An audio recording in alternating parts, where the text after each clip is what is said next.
De hoje é um chamado para os fracos. Imagine que esta imagem, agora que acendeu a luz não dá para ver direito, mas representa o equilíbrio, aonde a pedra é o pesado e a pena é o leve. Consequentemente, o forte e o fraco.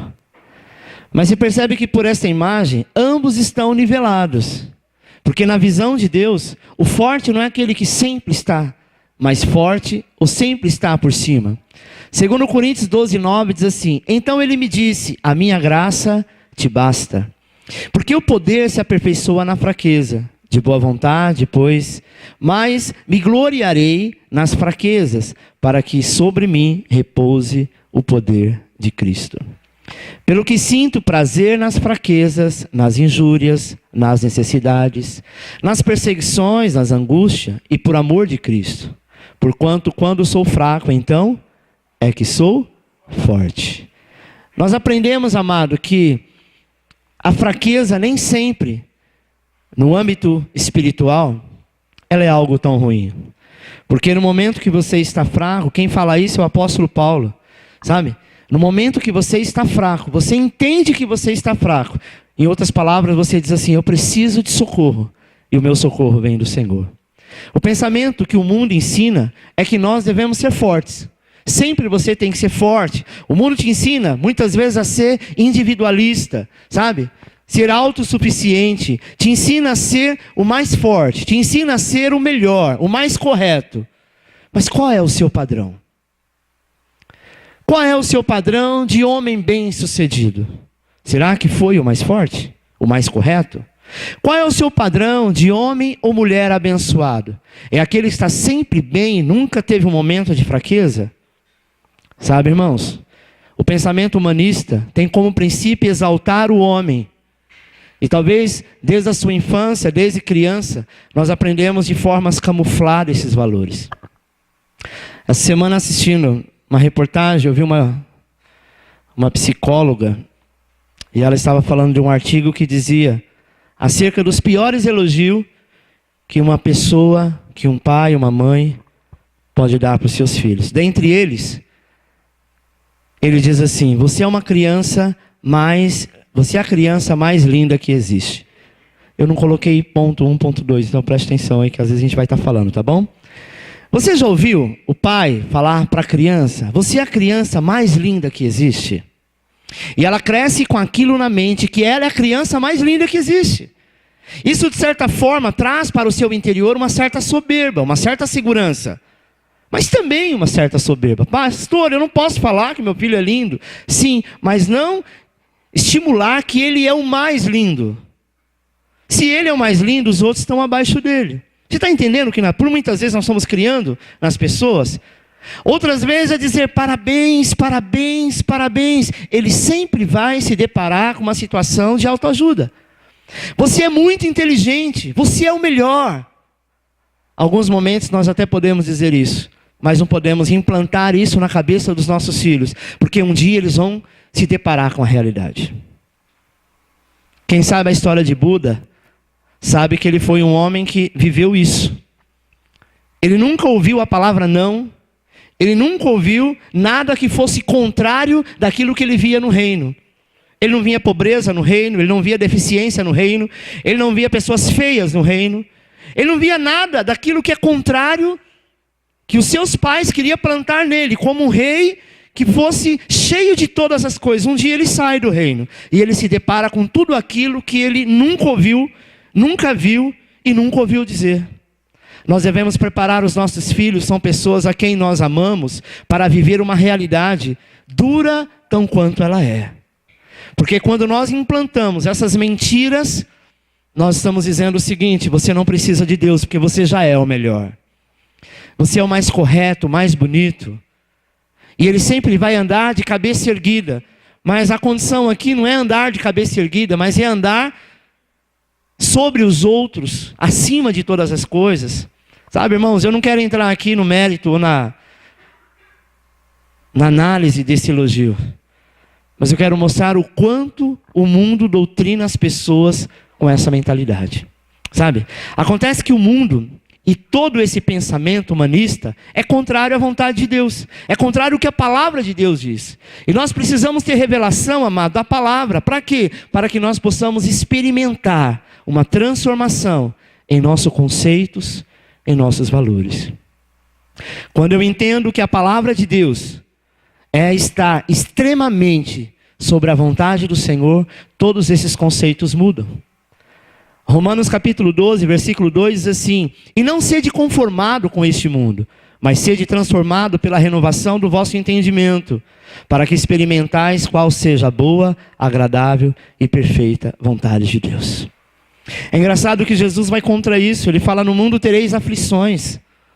Ele não fala no mundo agora, a partir de agora que você aceitou Jesus, tudo vai ser lindo. Tudo que você colocar a mão vai virar ouro. Aonde você colocar a planta dos teus pés, o negócio vai endireitar. Você vai passar por um lugar que é feio, e quando você passar, as flores vão começar a nascer. Essa é a promessa de Deus. Deus nos traz para a realidade, dizendo: você vai passar dificuldade sim, você vai ter enfermidade sim, você vai passar por problema sim, mas eu sou contigo, porque eu venci o mundo, você também vai vencer. Sabe, irmãos, é claro que como humanos nós queremos o melhor para os nossos filhos, mas o melhor não é plantar na mente deles uma mentira que é fora da realidade. Próximo, tempo do jejum. Tempo de jejum é um tempo em que nós experimentamos de Deus. Jejum é um tempo de luz, de teste, de pressão, de quebrantamento. Sabe? Jejum é um tempo de ser medido, de enxergar a luz de Deus, um tempo de humilhação. Fazer jejum não é a coisa mais gostosa. Eu nunca ouvi ninguém dizer assim: nossa, eu adoro fazer jejum, pastor. 40 horas de jejum, então, glória a Deus, como é bom. Bom é comer picanha, irmãos. Verdade. Bom é comer um bom chocolate, uma boa torta, uma boa comida. Olha, você está ouvindo alguém falar de comida, alguém que gosta de comer. Esse cara sou eu. Mas jejum é um tempo que nós reservamos tudo aquilo que nós gostamos de fazer e nos humilhamos para saber que nós precisamos da misericórdia do Senhor. É um tempo de humilhação. Jejum, amado, é um tempo de passarmos pelo deserto. É no jejum que nós reconhecemos aonde precisamos mudar e lutamos com as forças dele, não com a nossa, para alcançar aquilo que realmente o nosso coração almeja. Sabe? Eu amo o tempo de jejum porque é nesse tempo que eu reconheço o quanto eu sou falho, o quanto eu preciso mudar. Eu sei que por muitas vezes eu já ouvi palavras assim: nossa, pastor, você é 10, você me inspira, você é meu mestre. Tudo isso é bom a gente ouvir, mas é num tempo de jejum que a gente realmente escuta o Senhor dizer: você precisa reconhecer quem você é e mudar algumas atitudes que você tem. Sabe, irmãos? É nesse tempo que eu reconheço o quanto eu sou fraco, o quanto eu sou limitado a mim mesmo.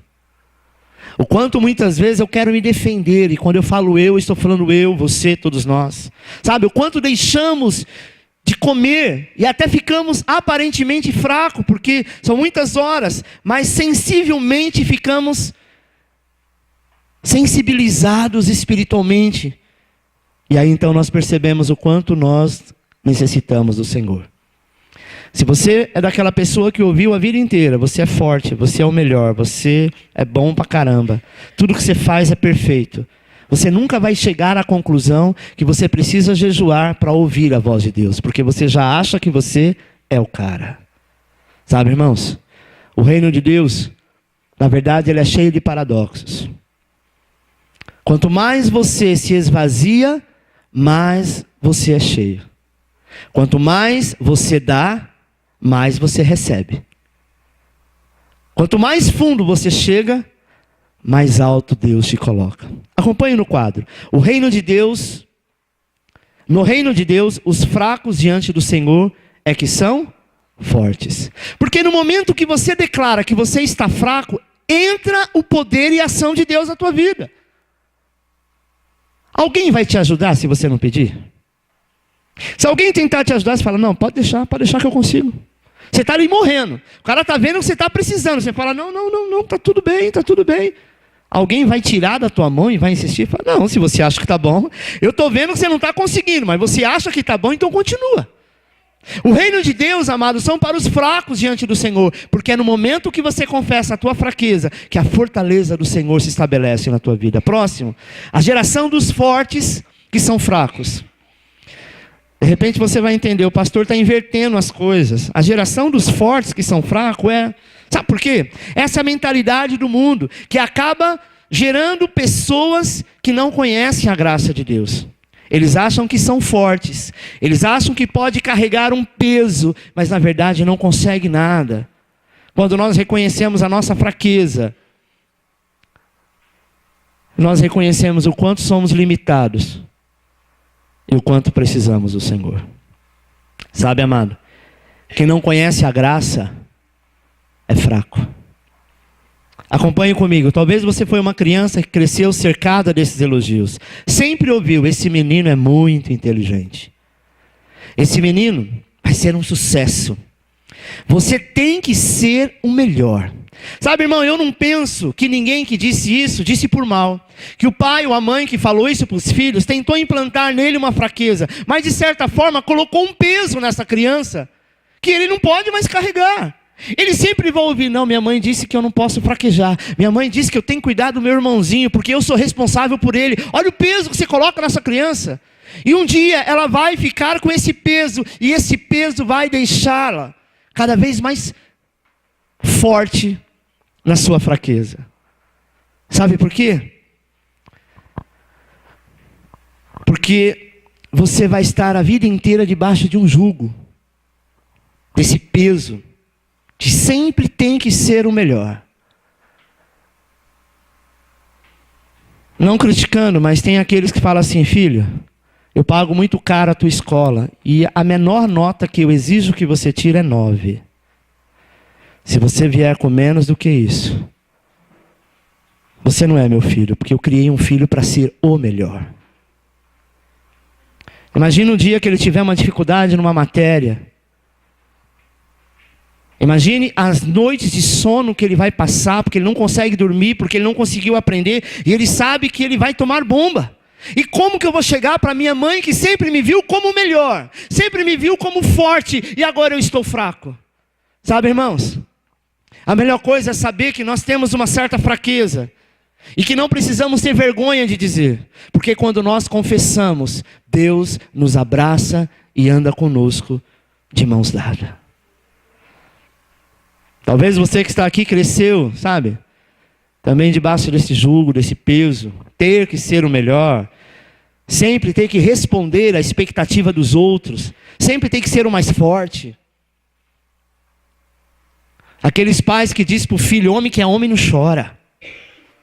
Se você arrumar briga na rua e te bater e você chegar aqui chorando, você vai apanhar. Olha o que ele está colocando no coração dessa criança.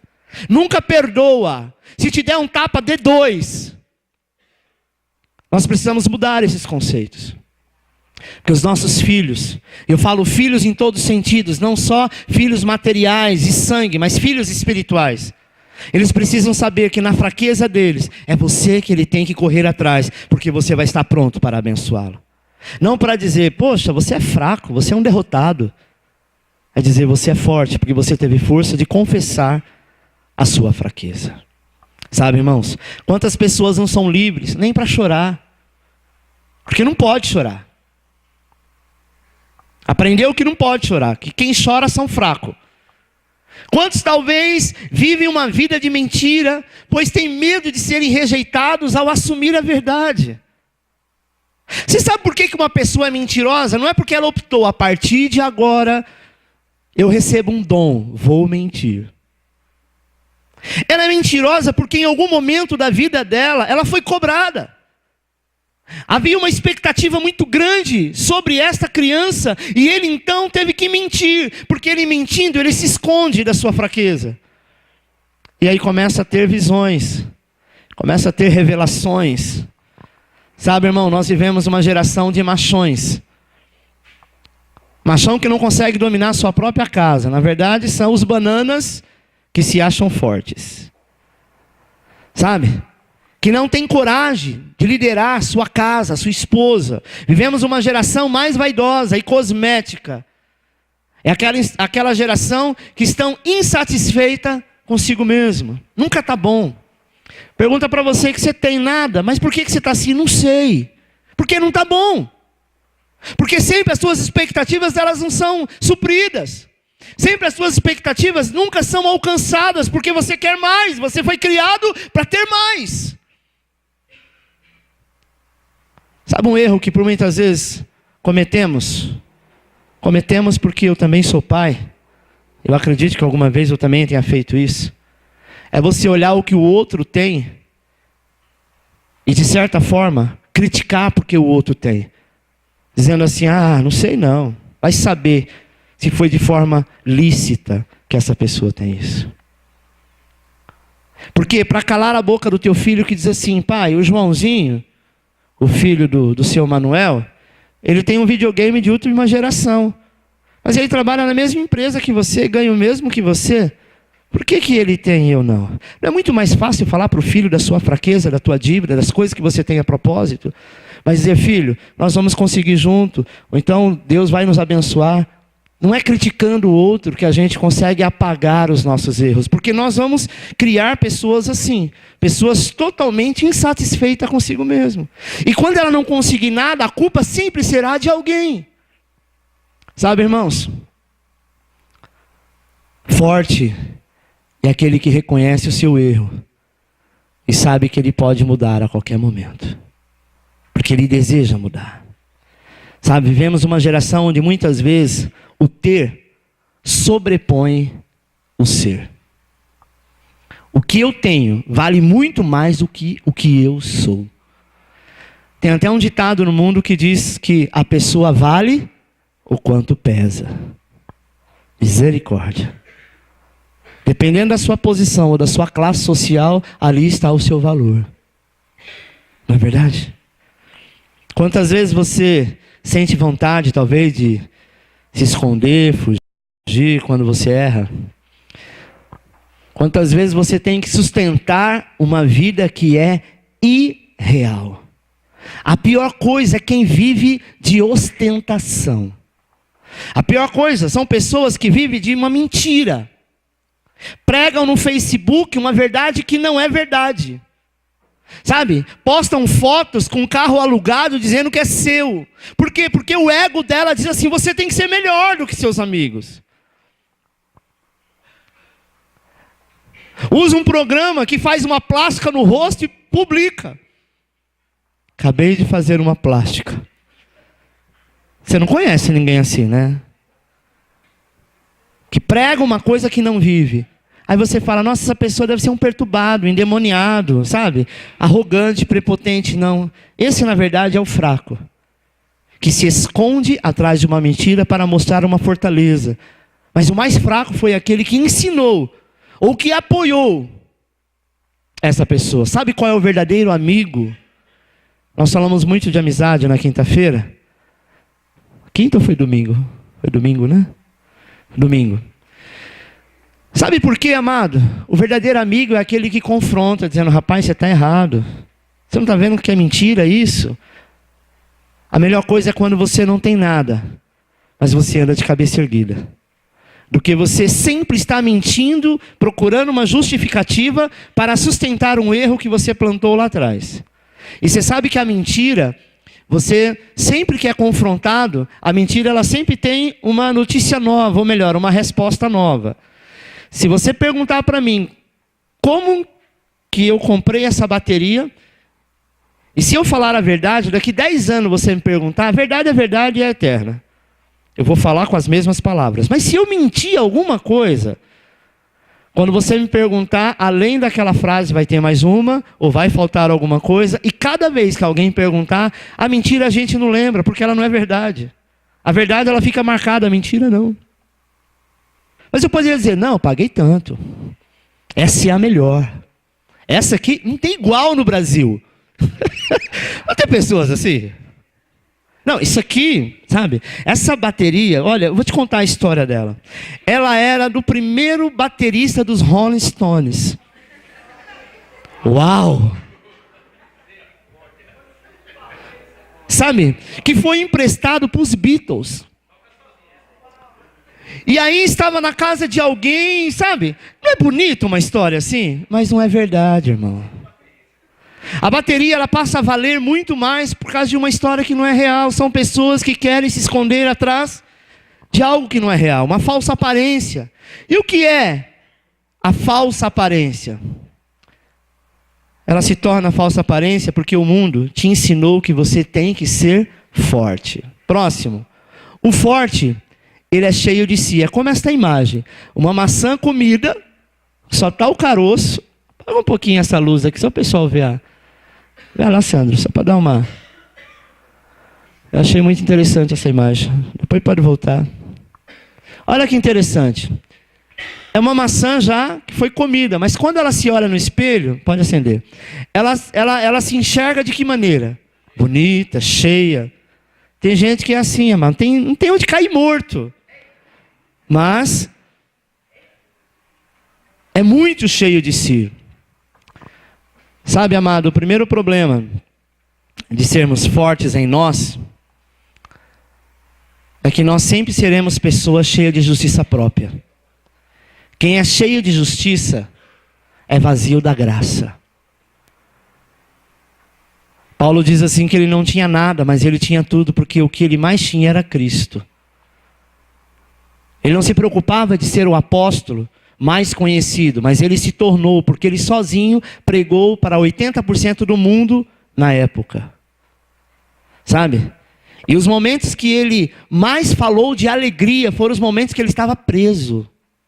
Foram os momentos que ele estava sendo surrado. Ele dizia: eu me alegro com a presença do Senhor. Não importa o que eu estou vivendo, mas importa que Ele vive em mim.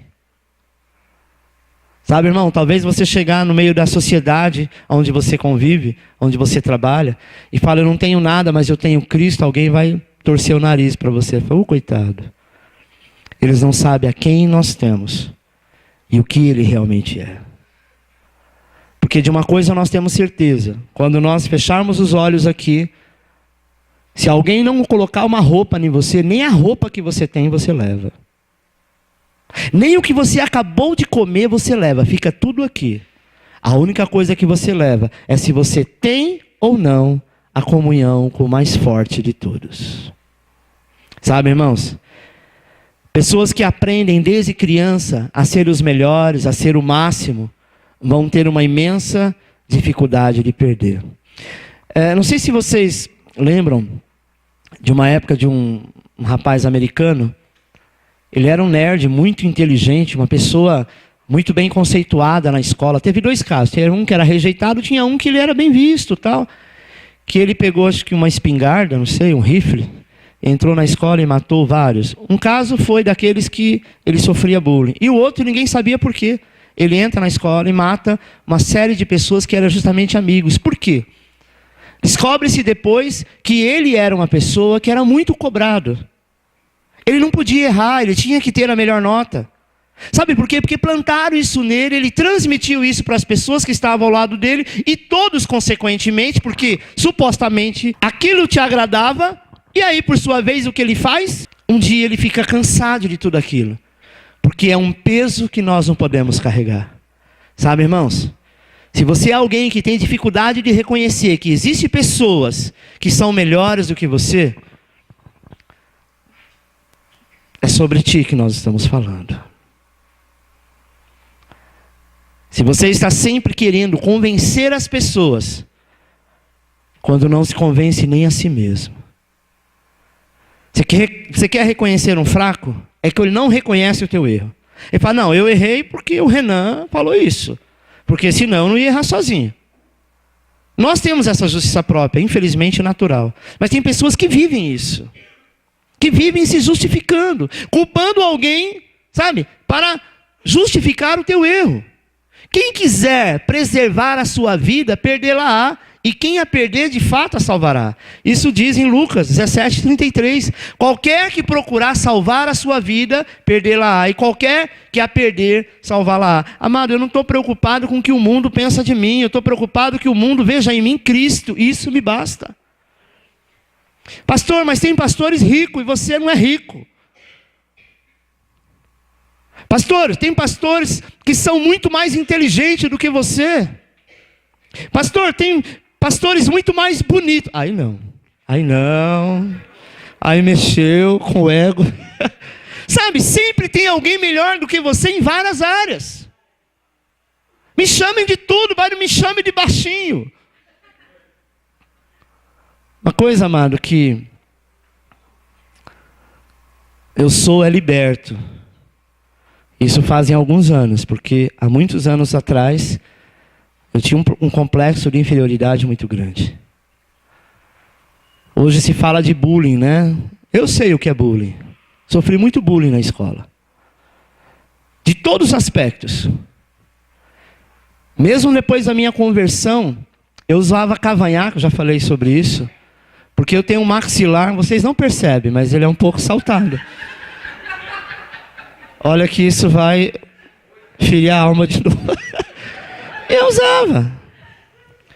Eu tinha um irmão aqui na igreja, o Nivaldo, e ele era careca e tinha bigode. Eu falei, ô Nivaldo, por que você não usa cavanhaque, tira esse bigode? Porque era feio, irmão. Parecia que ele tinha comido um pássaro preto e as asas ficou para fora. Era muito zoado. E um dia eu falei para ele, ô Nivaldo, por que você não tira? Você sabe o que ele me falou? Ele foi muito sincero. Ele falou, pastor, todo mundo tem um apelido quando tem algum suposto defeito. Se é gordo, quem que é o fulano? Ah, o gordo. Se tem uma orelha grande, mas quem que é o João? Ah, aquele lá que tem uma lapa de orelha. Não é assim? Ou você nunca usou essa expressão? Você nunca colocou rótulo em ninguém. Não, você não.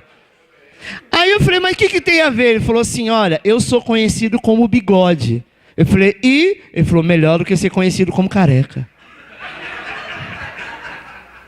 Dentro da concepção dele era isso, irmãos. Ele era careca, é. Mas até hoje está com bigode.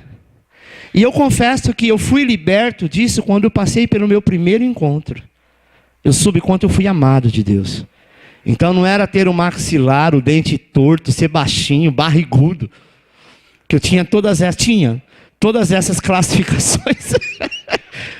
Esses adjetivos. Sabe, irmão, hoje eu tenho coragem de brincar, de falar a respeito disso, porque não me fere mais. Porque antes eu me escondia atrás de um cavanhaque. Já viu pessoas que riam assim? Aí você fala, deve usar aparelho, os dentes é tudo torto, não é? E não é. Tinha uma jovem que teve um tempo conosco, que ela ria desta forma, colocava a mão. Um dia minha esposa falou assim, ô fulana, por que você ri com a mão na boca? Ela falou, eu tenho vergonha. Eu falei, vergonha do quê? Ah, dos meus dentes. Já tinha um dente bonito. Mas ela disse que um dia alguém falou assim, nossa, sua maneira de rir é muito esquisita. E aquilo entrou na cabeça dela. Engraçado, coisa boa não entra na cabeça, né? Só coisa que vai, sabe, depreciar. E aí nós falamos para ela, por favor, ignore isso. Você tem um sorriso muito bonito. Você tem mais é que sorrir. Tem gente que poderia esconder. Não esconde. Você que não precisa esconder. Não é verdade? Pessoas, amado, aprendem a serem fortes. Que aprendem a serem fortes. Elas terão uma imensa dificuldade de assumir os seus erros. Você percebeu que aquele que se acha forte, ele não assume o erro? Ele não. Os outros podem errar, menos ele. Sabe, ser cheio de justiça. Cheio de justificativa. Você é alguém que sempre quer ter razão? Sempre quer estar certo? Olha o que diz 1 Pedro capítulo 2, 21. Porquanto para isto mesmo foste chamado, pois que também Cristo sofreu em nosso lugar, deixando-vos exemplo para seguires os seus passos, o qual não cometeu pecado, nem dolo algum se achou em sua boca. Pois ele, quando ultrajado, não revidava com ultraje. Quando maltratado, não fazia ameaça, mas entregava-se àquele que julga retamente. Carregando ele mesmo em seu corpo, sobre o madeiro, os nossos pecados, para que nós, mortos para os pecados, vivamos a justiça por suas chagas, foste sarado. Sabe, irmão, ele em momento algum tentou justificar. Mesmo quando cuspiram, ele podia dizer, eca, e cuspir de novo. Quando maltrataram, ele poderia fazer o mesmo. Olharam para ele e disseram assim, tu não és o Cristo? Então, saia dessa cruz, salva-te a ti e a nós.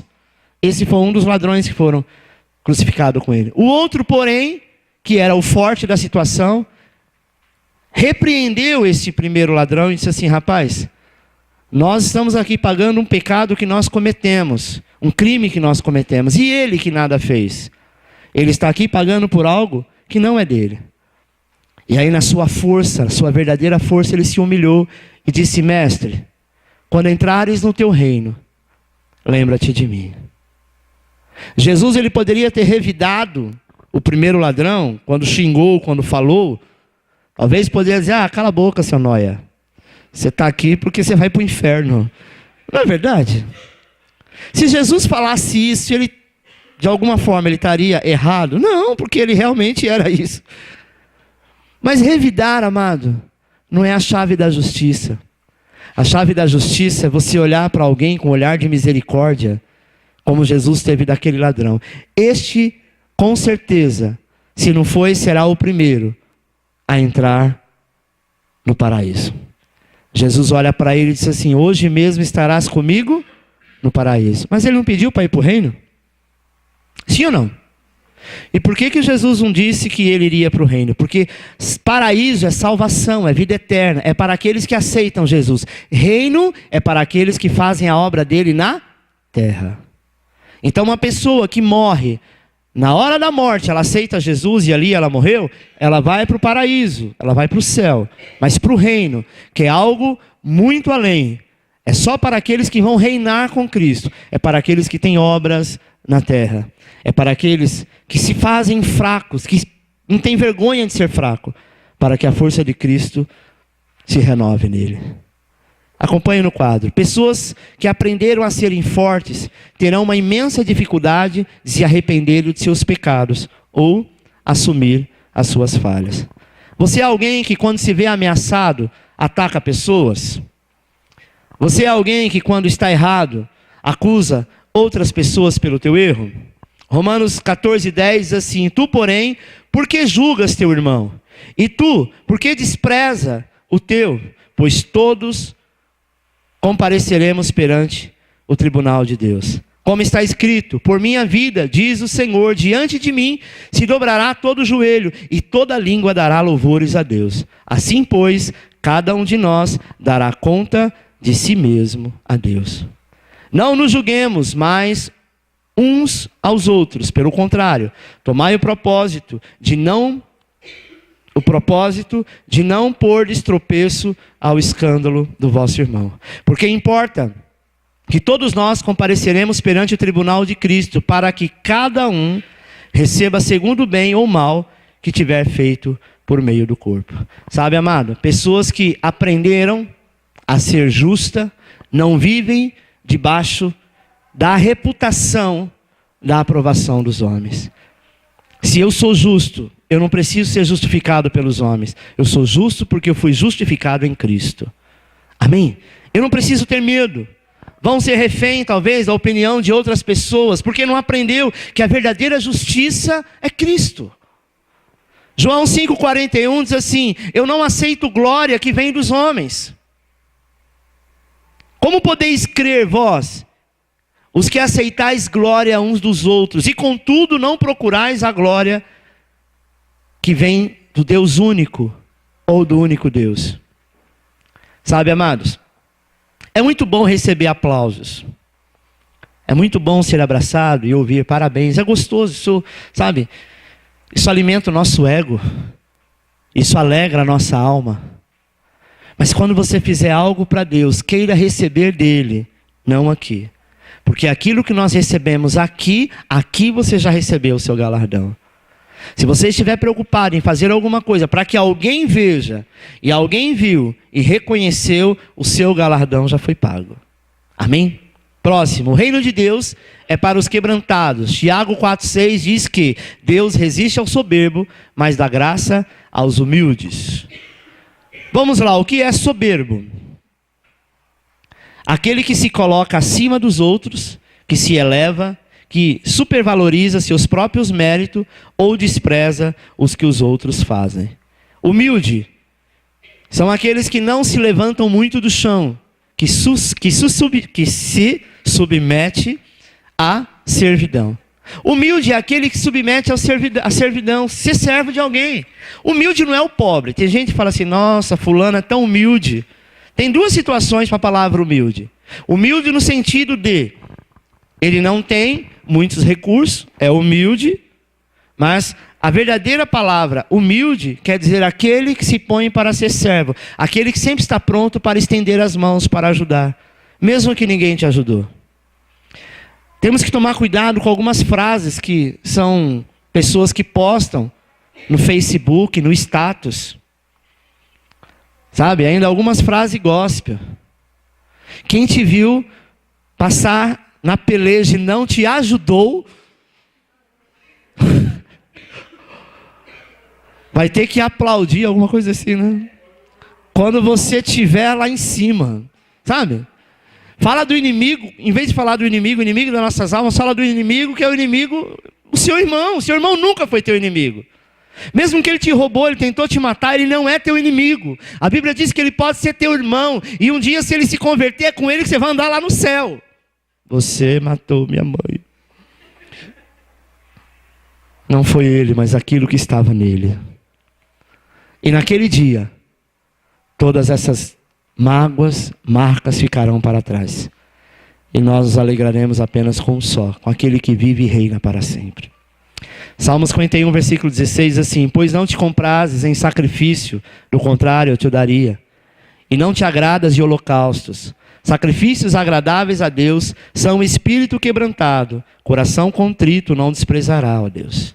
Deus não despreza um coração contrito. Sabe, irmão? Sabe o que faz o crente por muitas vezes se afastar do Senhor? Quando você se acha melhor do que alguém. Sempre tem alguém que vai saber mais do que você. Você toca a bateria e talvez ninguém nunca te deu oportunidade. Aí vai alguém lá e começa a tocar e você começa a esparramar pela igreja. Nossa, você viu que droga o louvor hoje? Por quê? Nossa, aquele cara errou todas as notas. Ó, não é por nada não, mas eu toco melhor do que ele. Aonde isso edifica? Não é verdade? O texto diz que o Senhor não se agrada de espírito de contenda, mas aquele que tem o espírito quebrantado. Aquele que realmente vai aos pés da cruz. Aquele que realmente, sabe, vai lá e abençoa o irmão. Irmão, olha, é assim, olha, você gostaria que eu te ajudasse? Em vez de fazer assim, faz assim, assim você vai fazer melhor. Porque aquilo que é nosso, irmãos, vai dar uma volta no mundo inteiro e vai cair na nossa mão. Quando eu começo a julgar as pessoas, apontar as pessoas e ver o erro das pessoas, na verdade eu estou me escondendo atrás desse julgamento. Porque eu sou tão ruim quanto, e erro talvez muito mais do que ela. Só que é muito fácil falar dos outros.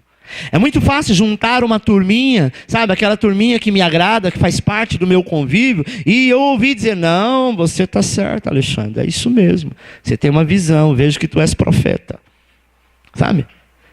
Quando na verdade, o que nós devemos ser, no mínimo, é humilde, para reconhecer que sempre tem alguém melhor do que nós. Próximo. Cruz, meu lugar de descanso. Quem anda na própria força, se cansa, retrocede, desiste. Talvez você diz assim, olha, Deus me deu esse ministério, Deus me deu esse chamado, Deus me deu essa célula, Deus me deu esse casamento, Deus me deu esse projeto, Deus me deu isso, me deu aquilo. Em algum momento você desiste, na verdade você gostaria de divulgar que foi Deus que te deu, mas tudo que você começou foi na sua própria força. Porque aquilo que Deus te deu, jamais você consegue deixar para trás. Jamais. Pode até passar pela tua cabeça. Você pode até ter momentos de dificuldade que você acha que você vai desistir. Mas jamais isso vai acontecer. Você está a ponto de entregar. Faltando uma vírgula, o Senhor toca no teu coração e fala, não, meu servo, espera mais um pouco. Porque aquilo que Deus faz, nem eu nem você pode desfazer. Amém, irmãos? Precisamos aprender com Jesus. Ser como Ele é. Libertador, abençoador. Essa liberdade, amado, é que traz descanso para as nossas almas. Eu preciso ser livre, eu não posso carregar jugo. Eu não posso falar, não, eu não vou deixar de fazer tal coisa, vou fazer tal coisa, porque o que vão dizer de mim? Se eu sei que eu estou no centro da vontade de Deus, eu não tenho que me preocupar com o que está à minha volta. Mateus capítulo 11, versículo 28 diz: vinde a mim todos que estáis cansados e sobrecarregados, e eu vos aliviarei. Está cansado? Está sobrecarregado? Lança-te nele. Versículo 29 diz: tomai sobre vós o meu jugo e aprendei de mim, porque sou manso e humilde de coração, e acharei descanso para a vossa alma, porque o meu jugo é suave e o meu fardo é leve. Sabe, irmãos, o meu descanso precisa ser na cruz. Quando eu estou cansado, quando eu estou querendo desistir, quando eu estou querendo abandonar, não é para o meu irmão que eu vou dizer para Jesus: Senhor, eu estou a ponto de chutar o pau da barraca. Eu estou a ponto, Senhor, de largar tudo, Senhor. Mas o Senhor não me trouxe até aqui, sabe? Eu não fui para o encontro, eu não aceitei Jesus, eu não fiz todas essas coisas simplesmente para morrer na beira da praia. Eu não aceito isso. Quando você cair a ficha e falar isso, você vai entender que todo projeto contra isso é do diabo. É o diabo que quer que você entrega, é o diabo que quer que você desiste, é o diabo que diz que você não pode. Mas o Senhor disse assim: entregue a mim, porque eu não tenho peso para você, eu não tenho jugo para você. O meu fardo, o meu jugo, ambos são leve e suave. Sabe, irmãos, deixa eu te contar uma coisa. Eu demorei alguns anos para aprender isso. Porque eu sempre fui o cara do fazer. Não, eu vou, eu faço, deixa que eu faço. Não, é assim, é assado. E eu tinha dificuldade de delegar funções. Porque eu achava que a pessoa nunca estava preparada. Eu achava que a pessoa nunca ia conseguir, porque, sabe, é muito difícil. E aí, não é porque eu queria ser melhor, mas eu dizia: não, tadinho, deixa eu fazer. Ele vai errar, as pessoas vão falar mesmo. Eu coloco um líder aqui para me ajudar e diz: olha, a partir de hoje, essa pessoa é co-pastor junto comigo, vão achar defeito nele. Antes ele era perfeito, ou ela era... Ele, né? Normalmente é homem. Era perfeito. E aí, a partir daquele dia, ele passou a ser imperfeito. É igual o pastor solteiro. Eu vivi isso. Toda pessoa que se aproximava ou pensava: o pastor vai namorar, pronto. É a pombagira enviada de Satanás que está querendo derrubar o ministério do meu pastor. É engraçado que eram só as mulheres que diziam isso.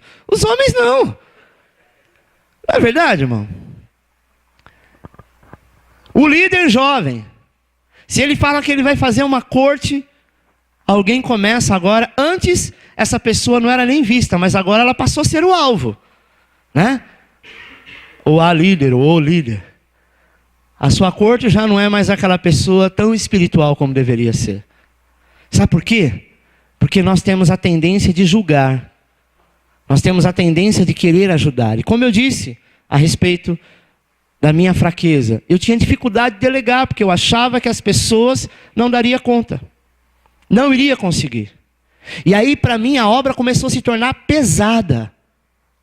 Começou a se tornar fardo. A ponto de eu dizer: Senhor, eu não estou aguentando, não vou conseguir, eu estou de saco cheio. Esse povo é muito folgado. E ao invés de abençoar, de certa forma eu amaldiçoava. Porque eu dizia que o povo era pesado, eu dizia que o povo era folgado, eu dizia que o povo era... Não é que eles eram isso. Eles diziam assim: já que nós não podemos te ajudar, então você faz sozinho, a gente só usufrui. Quando o Senhor disse assim: olha, o dia que você começar a carregar a minha obra e suar, não é minha. Porque o meu fardo é leve, o meu jugo é suave. Aquilo que você está tendo peso, se a tua célula está sendo peso, é porque você está fazendo, você não está delegando para ninguém fazer. Ah, mas se eu não falar, não vai acontecer. Então, que não aconteça. Então, não vai acontecer.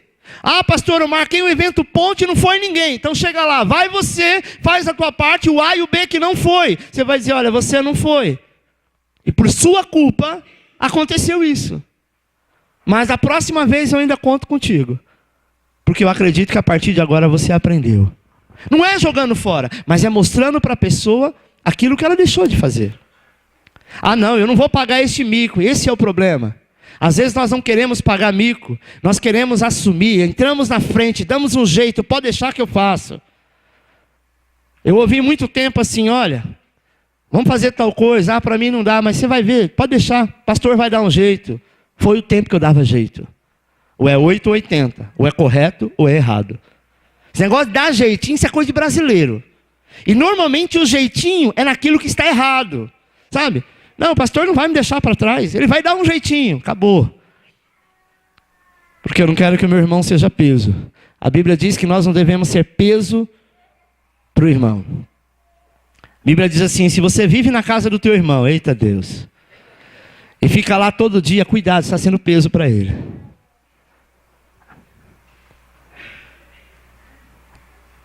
Isso é mais aos jovens que eu vou falar agora.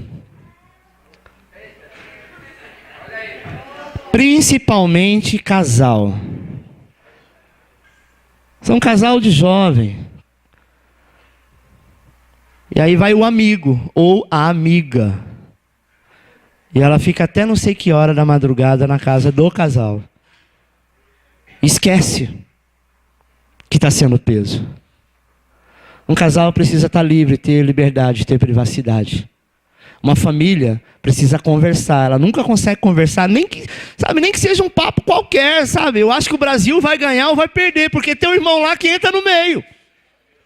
Não tem uma reunião de família, porque o irmão, ele é tão irmão, que nem o irmão de sangue é tão próximo. Não seja peso não, irmão. Seja bênção. Seguindo, a cruz é um lugar de trocar força. Jesus disse, os sãos não precisam de médico. Quem precisa de médico são os doentes. Os fortes não precisam de força, mas aqueles que sabem que são fracos. Quando eu reconheço a minha fraqueza, aí então eu sei que sou forte. Sabe, amado? A obra de Deus não pode ser feita com os fortes em si mesmo. Não, eu sei que eu sou forte, eu sei que eu consigo. Deus nunca vai te dar nada quando você reconhece que você sabe fazer. Mas quando você reconhece que você até tem uma noção de como faz, mas não tem tanta certeza, é para você que Deus dá uma obra enorme. Enquanto eu achava que podia fazer muita coisa, o Senhor deixou eu paralisado. Quando eu entendi que quem faz é Ele, não sou eu, Ele diz, agora a obra é grande. Sabe, irmãos?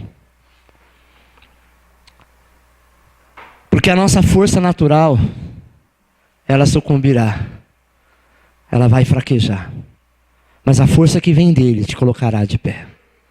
Nós precisamos reconhecer a nossa fraqueza diante da cruz de Cristo. Porque a cruz é um lugar de trocar as forças, de renovar a sua bateria, de renovar, sabe, o seu ânimo. É na cruz. Mas sabe o que acontece quando nós supostamente nos sentimos fracos? A primeira coisa que você não quer fazer é orar. Segunda coisa que você não quer nem ver, jejuar. E a terceira é ir na casa do Senhor. Você fala, eu vou na casa de Deus, para quê? Aquele povo tudo é falso. O irmão semana passada passou por mim, deu a paz para Maria e para mim não. E desde quando a paz dele vai te fazer alguma falta, se a paz está em você?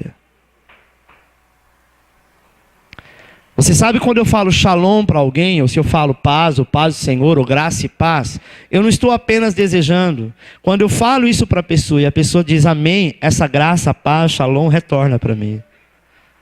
Sabe, irmãos? Porque a gente só dá o que tem. Se a pessoa não conseguiu te cumprimentar, sequer com a paz, sequer com um bom dia, porque ela não tem. Não tem. A gente só dá aquilo que nós temos, ou aquilo que nós recebemos. Então me fechar vai fazer com que eu me torne cada vez mais fraco. E a cruz é o lugar onde eu posso trocar as forças. Próximo. A cruz é um lugar onde as forças e as fraquezas se encontram. Acompanhe no quadro. Na cruz vemos a justiça e o amor de Deus se encontrando. A ira de Deus derramada sobre o pecado e o amor de Deus salvando o pecador. Daniel 11:32 diz assim, o povo que conhece ao seu Deus se tornará forte e ativo. Deixa eu dizer uma coisa, Deus quer que você continue ativo, não que você seja alguém que foi desativado. Eu não sei o que aconteceu contigo, o que vai acontecer, o que tem acontecido, mas nada pode separar do amor de Deus que está em Cristo Jesus.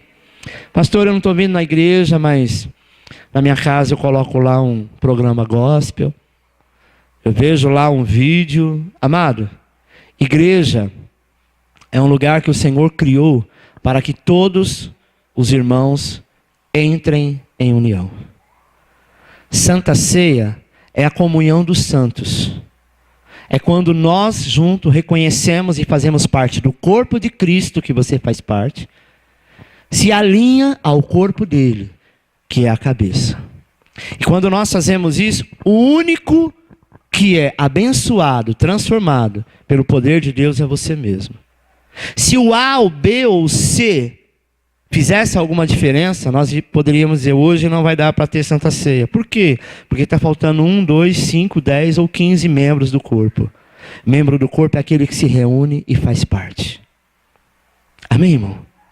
Então, Daniel disse assim, o povo que conhece o seu Deus se tornará forte e ativo. O meu Deus nunca perdeu uma guerra.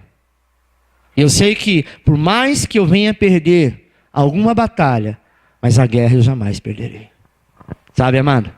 Isaías 40, 28 diz assim, faz forte ao cansado e multiplica as forças aos que não têm nenhum vigor. Os jovens se cansam e se fadigam, os moços exaltos caem, mas os que esperam no Senhor renovam as suas forças, sobe com asas como águia, corre e não se cansa, caminha e não se fadigam. Sabe por quê? Porque a misericórdia, a cruz, é um lugar onde a força e a fraqueza se encontram.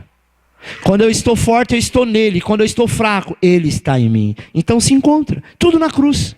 Amém? É na cruz que nós somos revividos, é na cruz que nós somos ativados, é na cruz que nós somos abençoados.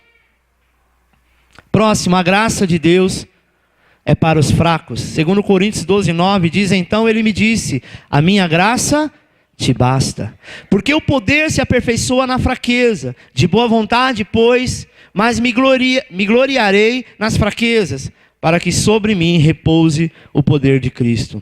Pelo que sinto prazer nas fraquezas, nas injúrias, nas necessidades, nas perseguições, nas angústias por amor de Cristo. Olha o que Paulo fala, amado. Eu sinto prazer na fraqueza, na injúria, nas necessidades, nas perseguições e nas angústias. Coisa que ninguém quer sentir prazer. Mas sabe por que ele fala que ele sentia prazer? Ele não está sendo hipócrita aqui não. Ele fala, eu estou passando tudo isso porque eu sei de onde ele me tirou. E se eu estou passando é porque ele está formando um novo caráter em mim. E eu vou passar, sabe por quê? Porque quando eu sou fraco, então é que eu sou forte. O momento que eu me sinto fraco é o momento que eu deixo o meu eu de lado e falo, Senhor, eu não sou aquela fortaleza que os meus pais me ensinaram. Eu não sou aquele menino sábio que os meus pais diziam que eu era o mais inteligente, que eu era o melhor, que eu tinha as melhores notas. Eu sou eu agora. E é este eu que está diante de ti. Não é o forte, não é o mais sábio, o mais bonito, o mais inteligente. Sou eu. E aí a força do Senhor se estabelece em nós. E nós alcançamos o melhor da parte de Deus. Um chamado para os fracos. Isso é o que Deus quer falar contigo.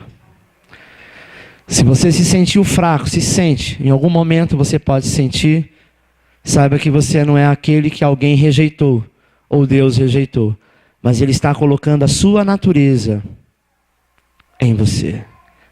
Imagine que Cristo, sendo o Criador, sendo Todo-Poderoso, a Bíblia diz que Ele cai algumas vezes quando Ele está carregando a cruz no caminho do Gólgota.